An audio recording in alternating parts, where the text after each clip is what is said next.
Muy buenos días, buenas tardes, buenas noches.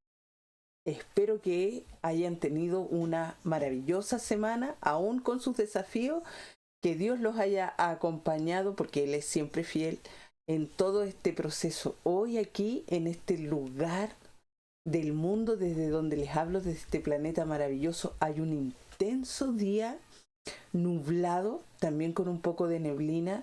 Tuvimos la bendición de tener lluvia porque eh, ha- se ha desarrollado, más bien dicho, una sequía eh, prolongada que en esta zona del territorio que me corresponde habitar durante este tiempo.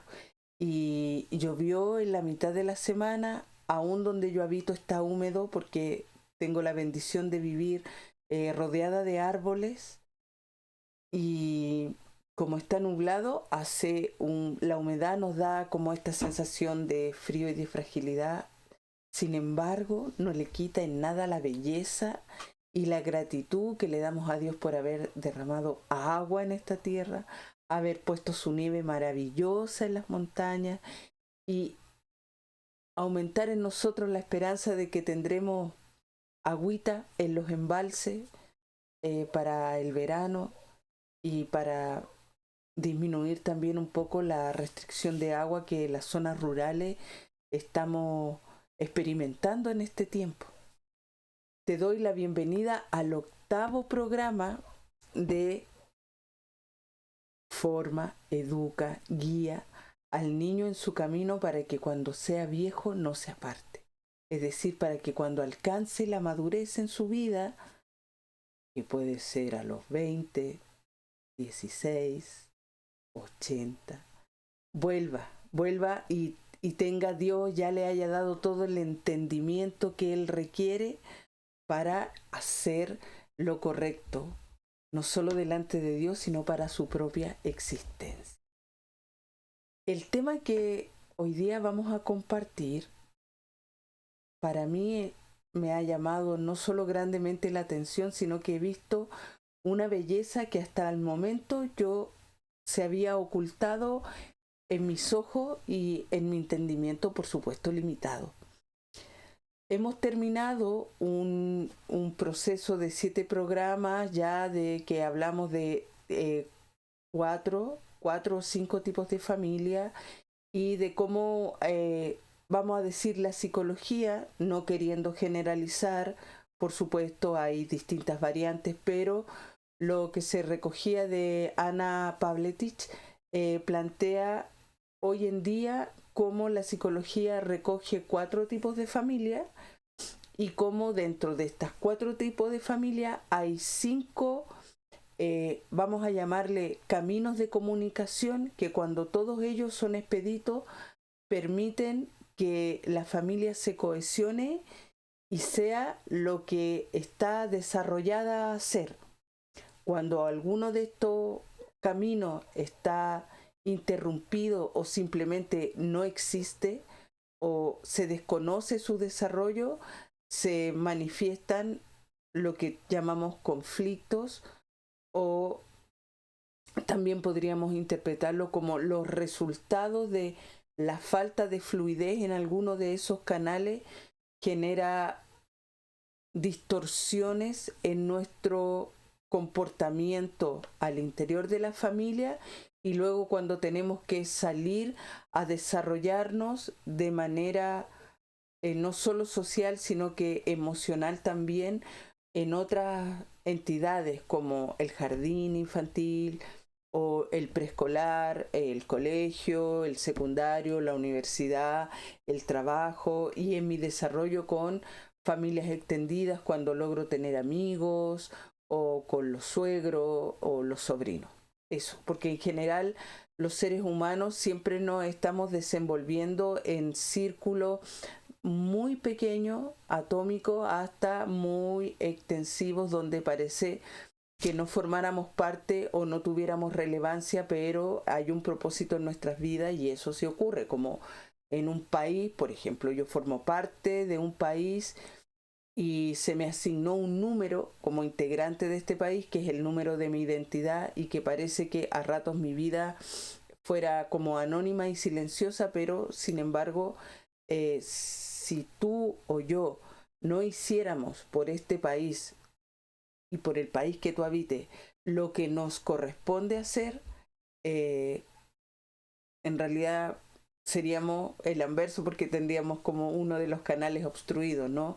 O sea, o permitimos que las sociedades se potencien y se desarrollen, no necesariamente en una idea de progreso como siempre ascendente, sino que se desarrollen en sus fluctuaciones necesarias, porque todas las sociedades maduran igual que nosotros, los seres humanos, o finalmente se aniquilen al punto de que terminan como otros países que tenemos ejemplo que no vale la pena mencionar porque yo sé que tampoco ellos son felices, o simplemente terminen invadidos.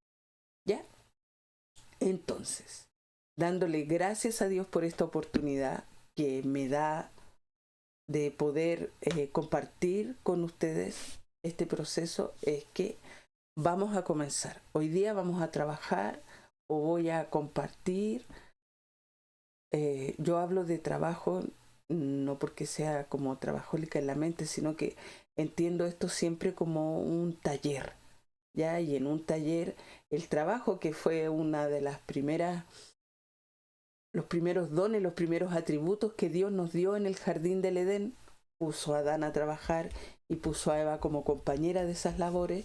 Este trabajo, más que ser la carga, esta cosa que llevamos atrás donde va el agua, es lo que nos permite potenciar todas las capacidades con las que hemos sido creados a imagen y semejanza de Dios. Por eso yo hablo del trabajo de este taller.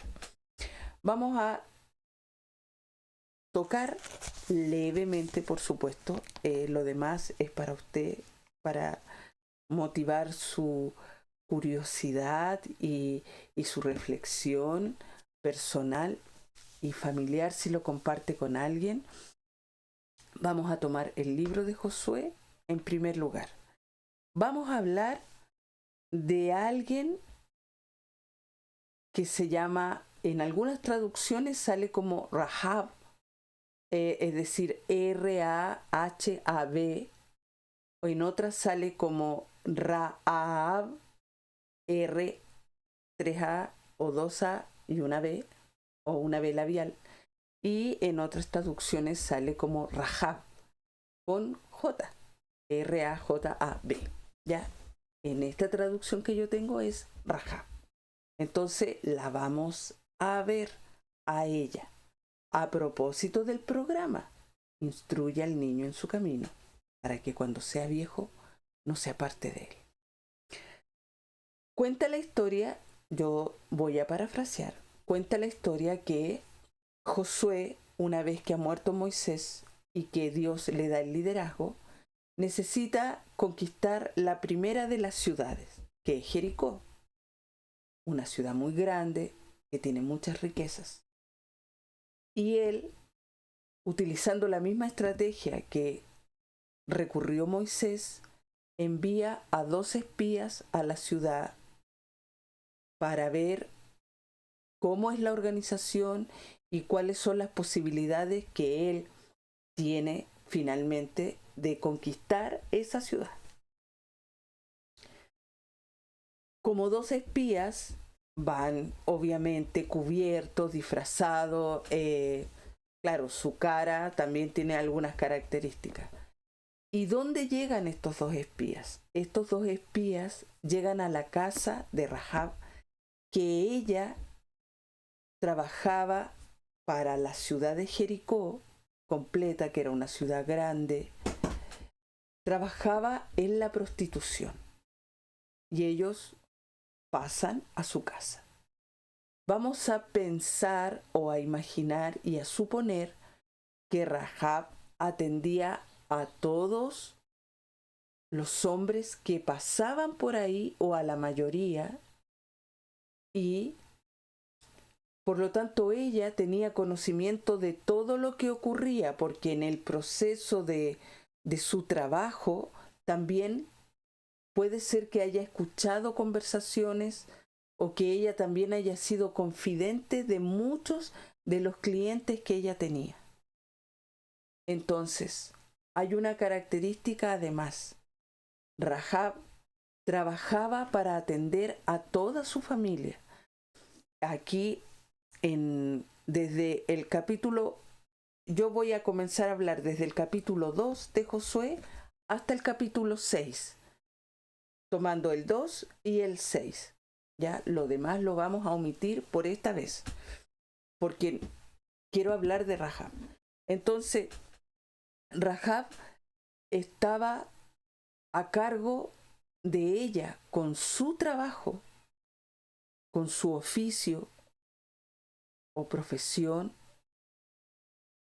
de alimentar a su familia, a su padre, a su madre, a sus hermanos. No dice que había más mujeres en su familia y eso lo dice en el capítulo 6. Entonces, el trabajo de Rahab era un trabajo duro, porque no había podido elegir ser esposa, formar una familia. Y su trabajo, además, para ella y para su familia, también era un motivo de vergüenza. Es decir, sus padres no se enorgullecían de lo que su hija hacía. Sin embargo, sobre ella, no sabemos si era la mayor o la menor, pero sobre ella estaba la responsabilidad de alimentar a toda su casa. Imagínense lo duro que era trabajar en una parte de su casa, que todos escucharan cuando llegaban sus clientes, de cómo la trataban, imaginando que algunos fueron muy amables con ella, pero otros también la despreciaban o la menospreciaban. Y con ese trabajo ella poner el pan en su casa. Bueno, cuando llegan los espías y conversan con ella los recibe y los reconoce, porque en un trabajo como el que ella tenía, podía diferenciar perfectamente una fisonomía de otra y los reconoce. Ella les cuenta, les dice, aquí en la ciudad estamos todos atemorizados porque sabemos lo que Yahvé hizo con ustedes, que secó el agua del río Suf, que los egipcios murieron una vez que el agua volvió a su cauce. Sabemos las maravillas. Por lo tanto, todos en Jericó tenemos miedo. No dice, y yo creo que no está omitido, sino que no dice que los espías tuvieron un encuentro íntimo con ella, solo hablaron con ella. Luego, otros, porque la casa de Rahab tiene que haber sido un lugar bastante popular, otros van y dicen y acusan o señalan que hay 2 espías en la casa de ella. Y ella los sube al segundo piso cuando los comienzan a buscar y los esconde bajo unas telas de lino para que no les encuentren, y luego que no los encuentran les dice que huyan, pero hace un trato con ellos. Les dice que ella va a colocar una cinta roja en su ventana y cuando llegue el momento de la invasión y la conquista, que por favor la salven a ella y salven a su familia. Bajo eso, ella logra tener un acuerdo o un pacto con estos 2 enviados israelitas por Josué. Y ellos, los israelitas, cumplen con su pacto, siendo que ya tenían muy claro que el oficio de Rahab no era algo que uno deseara para sus hijas precisamente. Yo quiero ser delicada en este tema, no solo por un pudor femenino, sino porque siento a lo largo de las cosas que he tenido que ir aprendiendo que este oficio al que muchas mujeres llegan no es necesariamente el sueño de la infancia. Muchas de estas mujeres llegan, como en el caso de Rahab, porque tenían que alimentar. Se supone que sus hermanos eran muy pequeños, de hecho no podían trabajar, y ella era la que tenía que hacerse cargo de eso. Muchas mujeres llegan hoy, las que tienen que cruzar fronteras con niños por una vida mejor y finalmente no encuentran esta vida mejor, tienen que trabajar y llevar el pan de su casa a través de estas experiencias de intercambio, con todo lo que eso espiritualmente, moral y emocionalmente significa. Y no voy a hacer una apología de la prostitución porque no es el tema del programa. Sin embargo, como esto no es un sueño de la infancia, y hoy día vemos que y sabemos que muchas mujeres son vendidas para este propósito. Muchas mujeres tienen que llegar a esto. Muchas mujeres desde niñas son usadas para este propósito, algunas por sus padres, como en el caso de Rahab, a propósito de familias negligentes y permisivas, como lo habíamos visto. Ella, de manera, vamos a llamarlo gentil y no necesariamente seductora, logra establecer un pacto con estos espías, porque podría haberlos entregado, bajo esta condición. Y ahora, si lo pensamos de manera racional y no romántica, ¿qué persona en una invasión donde la ciudad va a ser completamente destruida va a dejar un hilito rojo, una cuerdita roja? ¿Quién lo va a mirar? Entre el polvo que levanta o el griterío y la confusión que genera una invasión, que alguien esté pendiente de ese hilito rojo. Y entre el correr para huir o para conquistar y para luchar, ahí ella puso. Entonces, junto con la profesión o el oficio, el trabajo que hacía Rahab por obligación para alimentar a su familia, ella además era una mujer de fe que fue capaz de encontrar en esa oportunidad de los espías una oportunidad para cambiar radicalmente su vida y salir de ahí. Y salir de esa ciudad significaba que iba a ocurrir algo, a diferencia de la esposa de Lot con su hijo, iba a ocurrir algo tan opuesto a lo que ella conocía, que su vida iba a cambiar para siempre. Al menos eso era lo que ella sentía, y bueno, es lo que en un ratito más vamos a hablar, que sí, efectivamente ocurre. Entonces, los espías, cuando vuelven donde Josué y le cuentan, mira, fuimos a la ciudad, una mujer de tales condiciones nos recibió en su casa, nos ocultó, nos protegió, hicimos un trato con ella, después que el trato es que ella va a poner una cinta roja y que cuando nosotros lleguemos, que ella no sabe cuándo, bajo ese cinta roja nosotros vamos a rescatarla a ella y a toda su familia, a sus padres, a sus hermanos, a sus primos, a todos sus parientes, y los vamos a traer a esta tierra que está a salvo y les vamos a perdonar la vida y van a tener la oportunidad de iniciar una nueva vida. Y Josué dice, ya, ok, si ustedes dijeron eso, hombres de palabra, vamos a mantener esta palabra. Ahora, yo me imagino en mi mentecita que Rahab el mismo día puso ahí el hilito, y la gente que andaba tan afanada en sus propios detalles no se dio cuenta que había una señal distinta, y además como la menospreciaban mucho por su trabajo, porque fueron los enviados del rey a preguntarle, y ella dijo, no, fíjese, y los otros se devolvieron.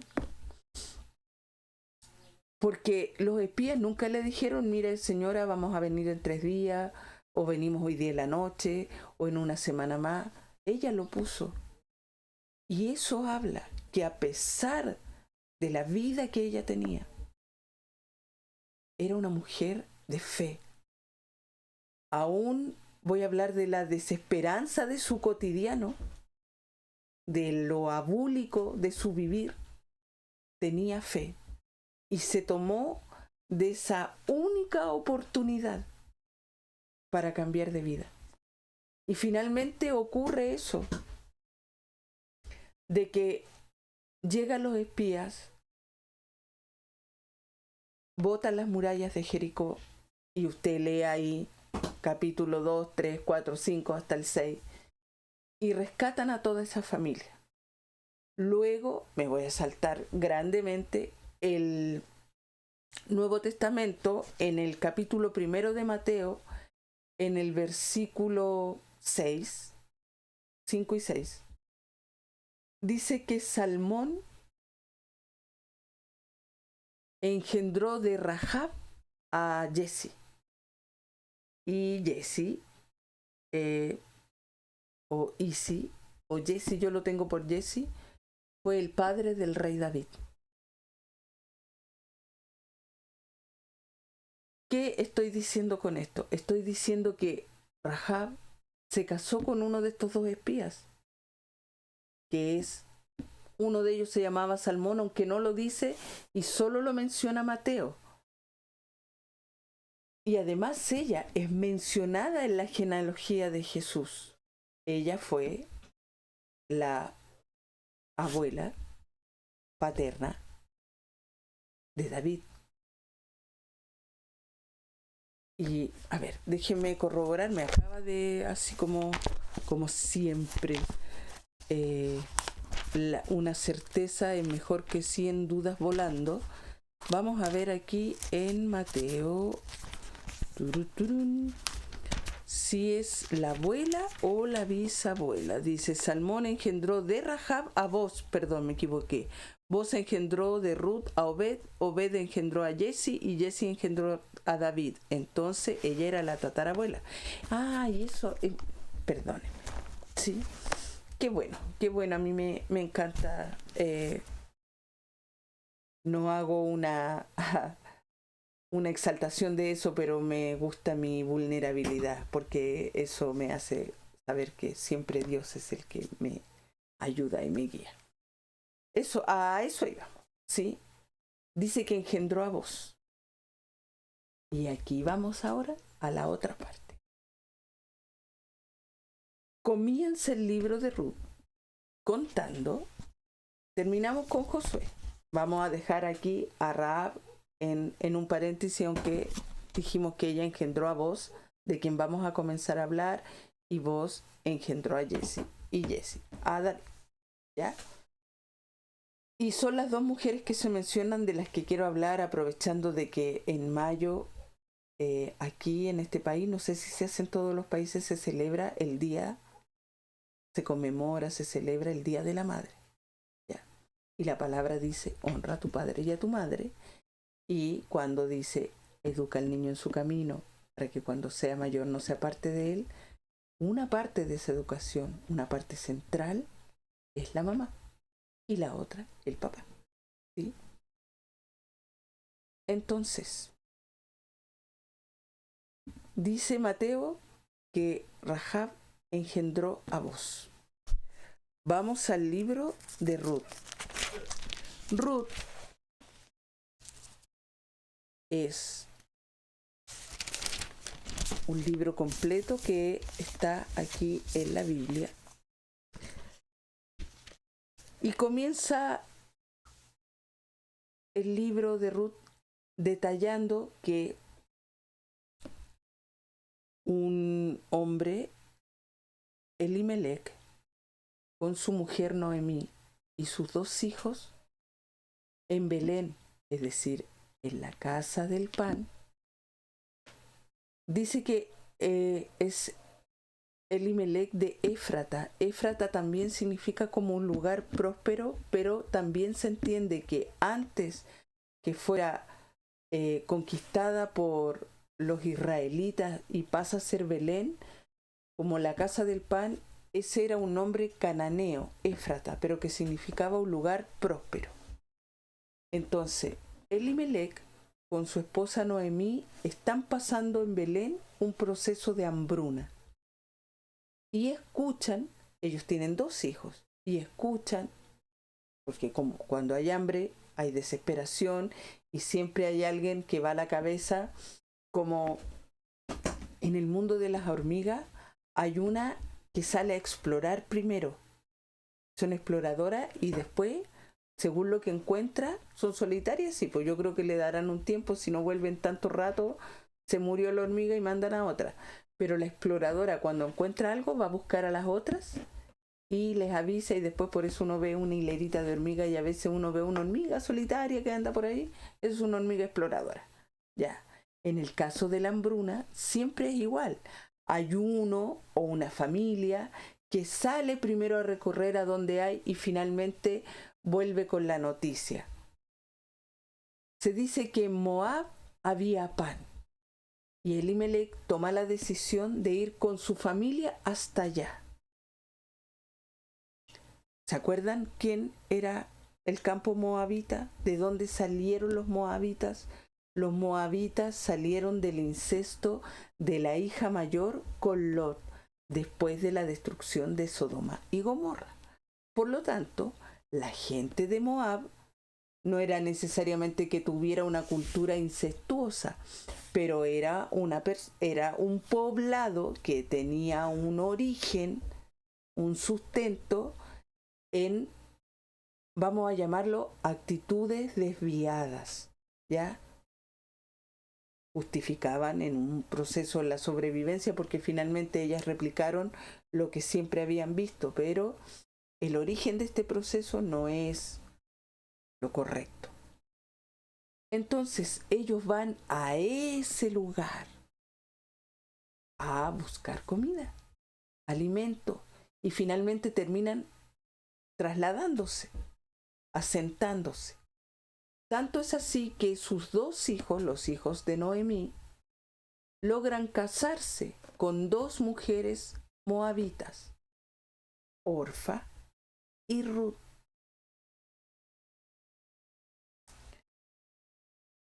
¿Qué es lo importante aquí? Bueno, Noemí queda viuda en Moab, ya. Además de viuda, les toca enterrar a sus hijos también mueren en Moab. Ya.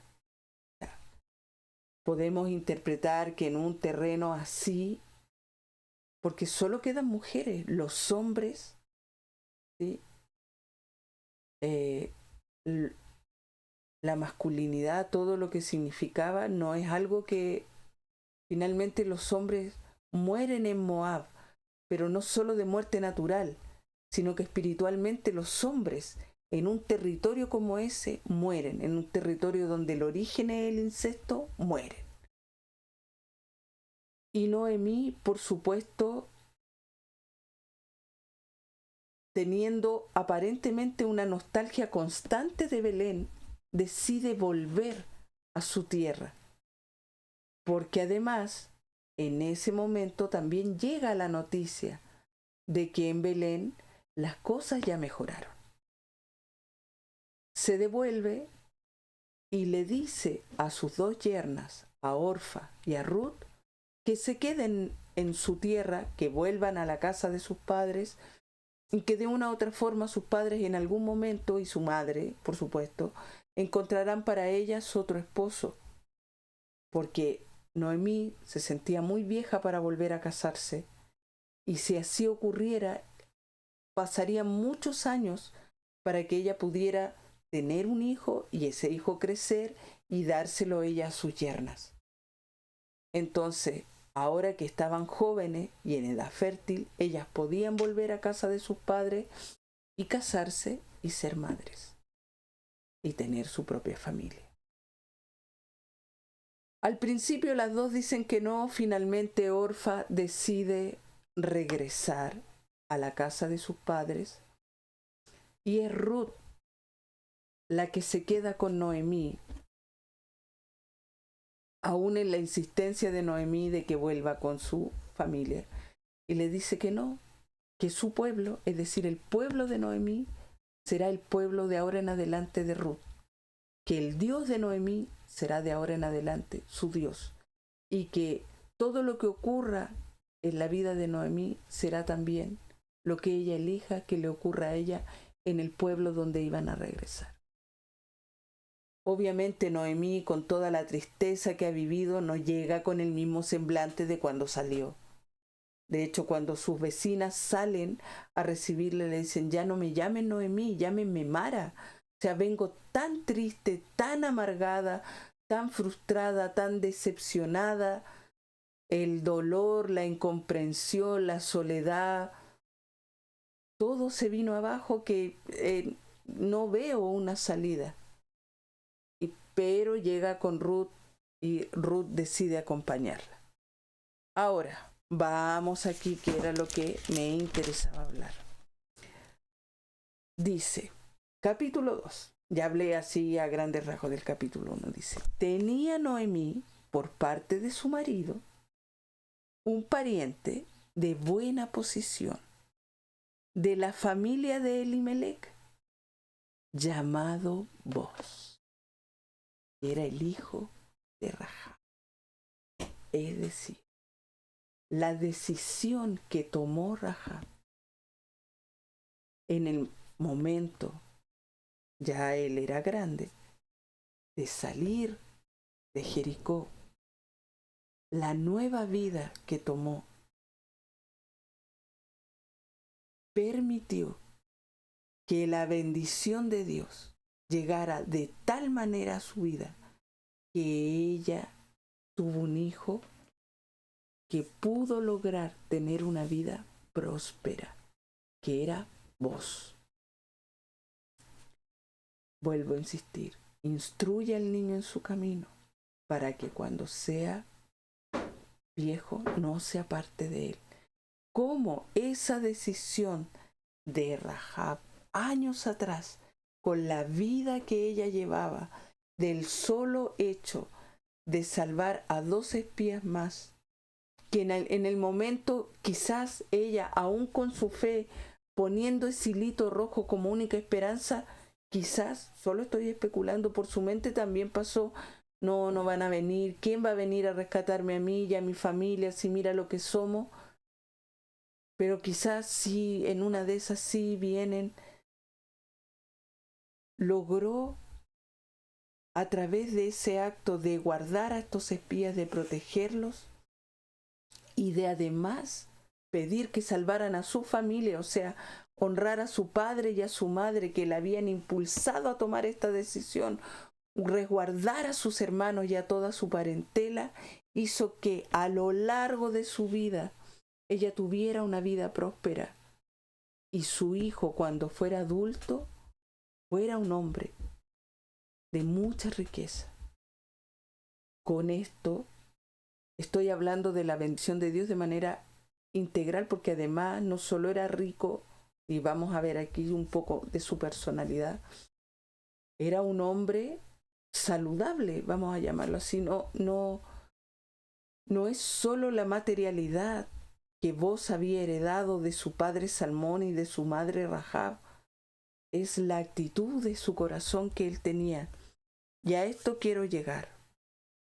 Dice, Ruth la moabita, porque además era por todos conocido, porque ella debe haber tenido un fenotipo particular que yo en mi ignorancia no sé distinguir entre los hebreos y los moabitas, pero por lo que me ha tocado, estuvimos estudiando en el tiempo de pandemia, parece en el año 2020, con mi esposo, arqueología bíblica, por redes, obviamente, por internet, porque estábamos todos encerraditos, y tuvimos la oportunidad de aprender con el profesor Weinstein, Daniel Weinstein parece que se llamaba, sobre arqueología bíblica. Él nos mostró en unas piedras donde dibujaban, ¿sí? Porque siempre, o tablillas donde se dibujaba, habían, hoy día le podríamos llamar escribas o registradores o periodistas o los dibujantes, en los procesos históricos que ellos vivieron en sus actividades sociales, siempre estaban dibujando de a dos en las tablillas, y así ellos fueron guardando la información que nos llega hasta ahora. Y entre estos dibujos que hacían, los hebreos, sobre todo cuando fueron al exilio como esclavos en la época de Babilonia, tenían una forma, por la tablilla, un diseño de la barba distinto al de los asirios y al de los egipcios en ese tiempo. Entonces así se ha podido distinguir el fenotipo, ya, es decir, el semblante, la forma de los ojos, la acomodación, de todo. Entonces, como ellas también llegaron en extrema pobreza hasta allá y era el tiempo de la cosecha, y las personas iban a cosechar a las tierras de Bos, aquí en Chile, cuando la tierra produce en un lugar específico determinado y alguien es el dueño, y a cargo de eso le llamamos fundo, ya, en un fundo. También se le llama parcela, y decimos que la gente siembra y van a cosechar, y lo que queda, es decir, lo que se me cayó mientras recogía en la cosecha, después viene otro y lo recoge, y en el caso de ella se lo podía llevar. Eso le llaman espigar. Aquí sale mencionado. Pero lo que yo quiero leerles, que les voy a leer un pedacito muy pequeñito, dice, bueno, llegó Ruth, empezó a trabajar en las tierras, los demás se dieron cuenta, la observaron, pero no dijeron nada, y apareció Bos, el hijo de Rahab, el dueño del fundo, como decimos aquí, ¿ya? En Brasil yo me acuerdo que igual tenían un nombre estas grandes extensiones de tierra, pero en este momento no lo recuerdo. Pero voy al texto. Dice, Bos dijo a Ruth, ¿me oyes, hija mía? No vayas a espigar a otro campo, ni te alejes de aquí. Quédate junto a mis criadas. Fíjate en la parcela que siegan y ve tras ella. Ya he ordenado a mis criados que no te molesten. Si tienes sed, ve donde están las vasijas y bebe de lo que saquen del pozo los criados. Ella inclinó su rostro, se postró en tierra y le dijo, ¿por qué me tratas con amabilidad y te fijas en mí, que no soy más que una extranjera? Respuesta de Bos. Me han contado al detalle todo lo que hiciste con tu suegra después de la muerte de tu marido, y cómo has dejado a tu padre y a tu madre y a la tierra en que naciste, y has venido a un pueblo que hasta entonces no conocías.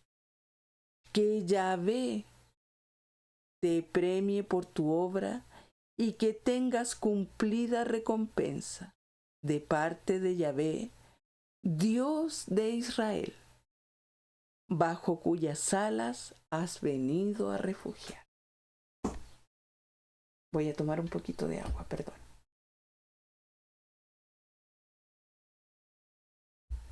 ¿Por qué les quiero leer esto? Porque Bos es hijo de Rahab. Rahab era una mujer que había sido criada en Jericó, en una ciudad idólatra. Luego Bos, que nace cuando Rahab toma una nueva vida, es un hombre que fue educado en la palabra de Dios.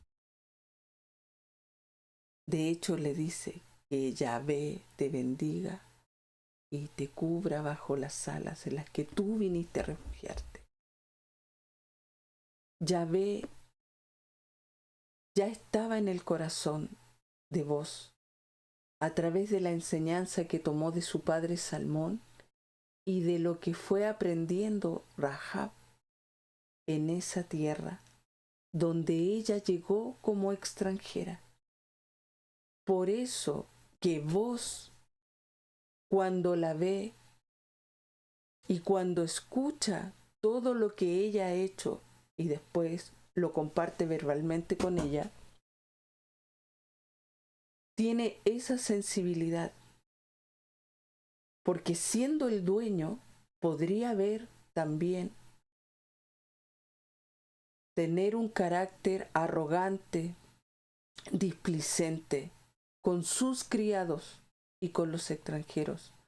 Sin embargo, él era un hombre muy compasivo y eso necesariamente lo tuvo que aprender de Rahab, quien llegó a Israel como extranjera. Quizás, perdón, lo que sabían los espías y Josué, no sabemos el trato, le dijeron, te vienes aquí.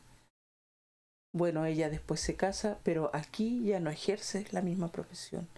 Habrá un hombre que se case contigo e iniciarás una vida nueva. Pero Rahab nunca olvidó de dónde ella había sido rescatada. Y esa compasión por el extranjero, por el que está débil, por el huérfano, por el pobre, se la transmitió a vos. Vos no habló así con Ruth de puro galán que era.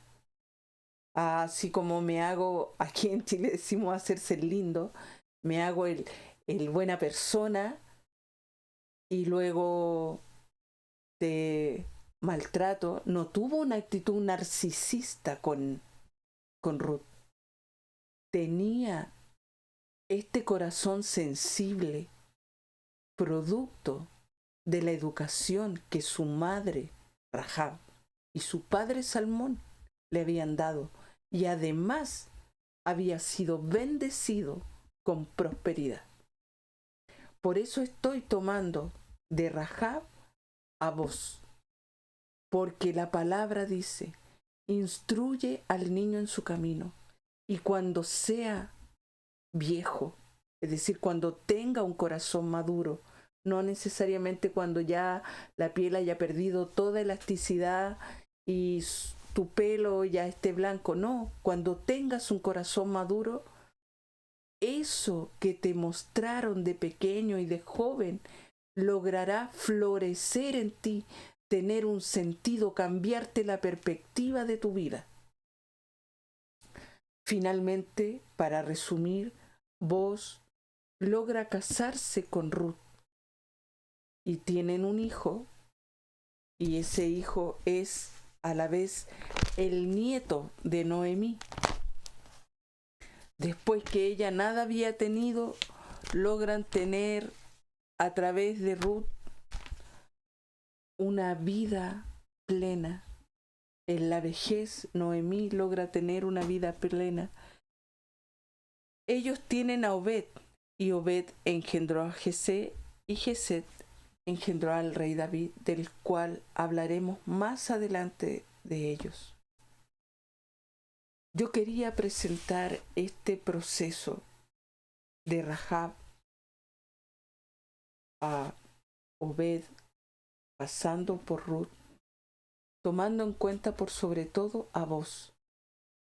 Es decir, yo puedo haber hecho muchas cosas por ignorancia, por desconocimiento de la palabra, incluso por rebeldía hacia la palabra, ya sea porque en mi casa fue el espíritu religioso quien dominó, quien gobernó, más que el amor a Dios y la transmisión de ese amor a Dios en mi propia vida. O porque yo nunca me crié en la palabra, nunca fui a una iglesia, nunca nadie me habló de Dios, hasta que alguien me lo mostró, o simplemente yo en una actitud extrema, como en muchos casos hemos escuchado del suicidio o de un accidente o de una enfermedad terminal, Dios aparece en mi vida como una luz y yo tengo una nueva oportunidad y me la tomo así como decimos aquí, con dientes y muelas, y ya nunca más soy la misma persona. Y de ahí en adelante yo formo a mi descendencia en la palabra de Dios, sin olvidar mi pasado, no para restregarlo o para tener nostalgia o para sentir culpa, sino para ver de dónde Dios, de qué condiciones Dios me sacó para cambiar de vida y para que en esa condición oscura, tenebrosa en la que viví alguna vez, yo pueda entender lo que significa la luz y educar a mis hijos en la palabra de Dios. Vemos cómo alguien que tenía una vida de dolor, porque la vida de prostitución, aunque sea hoy día también existe la prostitución de alta gama, es decir, mujeres que son usadas para los presidentes, los ministros, y nosotros sabemos eso. Hubo un tiempo en que había el primer ministro italiano que hacía grandes fiestas y eso salía en la televisión, no su fiesta, pero se contaba de eso y contrataban mujeres para eso y no necesariamente para que les recitaran. Entonces, hay niñas que son vendidas, robadas, usadas, y algunas a lo largo de su vida van a tener la oportunidad de tener un cambio, de una vida radical. Algunas ya las tienen, algunas ya están sirviendo a Dios. Y más que hacer como un homenaje a sus vidas, es decir que por más compleja que haya sido tu vida antes de conocer lo que realmente es bueno, justo y recto para tu vida como ser humano y luego para educar a otros, no lo dudes, de verdad no lo dudes, porque Rahab no lo dudó. Y es probable que más de alguna vecina, aún siendo israelita, o algún vecino pernicioso de repente la haya molestado, pero finalmente ella dejó su pasado. Y la prueba de eso es que pudo educar a su hijo con compasión hacia el extranjero, con compasión hacia el pobre, con compasión hacia sus siervos, con compasión a la que venía de una vida arruinada, como en el caso de Noemí. Todo eso no lo pudo vos haber aprendido del propio pueblo de Israel. Lo tiene que haber aprendido de su madre Rahab. Y es por eso que en el Día de la Madre o en el mes de la Madre, el Señor, porque yo tenía pensado hacer otra cosa, trabajar otras familias que haremos la próxima semana, me impulsó a trabajar en este tema, en que no importa de aquí para atrás, importa de aquí para adelante. Y lo que hagamos con nuestros hijos de aquí en el presente a lo que va gestándose, siempre va a tener resultados extraordinarios e inimaginables para nosotros. Y por el contrario, de lo que hagamos de aquí hacia adelante de manera tergiversada, por ignorancia, por pereza y también por perversidad hacia nuestros hijos, también tendrá sus propios resultados. Señor bendito, yo quiero orar en esta mañana por todas aquellas mujeres y agradecerte por su vida, por todas aquellas mujeres que han tenido un tiempo de vicisitud en sus propias vidas, ya sea que en algún momento tuvieron que pasar por ese oficio que no solo es denigrante, sino que por sobre todo es muy doloroso. Exponer nuestra propia intimidad hacia un desconocido por dinero para alimentar a otros. Yo quiero orar por esas mujeres para que tú toques en algún momento sus corazones y puedas rescatarlas, rescatar su espíritu, su vida, su alma, su autoestima, su mente y su cuerpo de aquellos procesos que solamente ellas saben que han vivido. Quiero orar por todas esas mujeres, madres, que han estado encarceladas tras las rejas y dentro de sus corazones por una vida en el que el pasado tuvieron que desarrollar oficios que las avergüenzan y las lastiman.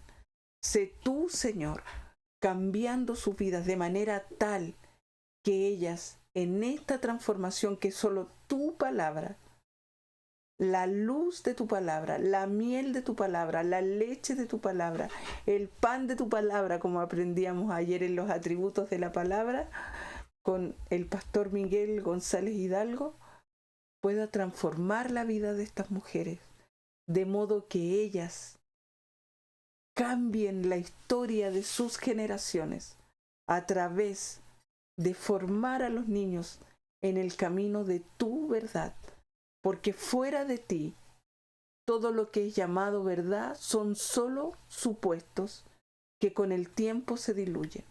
Gracias te doy, Espíritu Santo, por esta mañana preciosa, aunque helada, preciosa, de neblina y de humedad.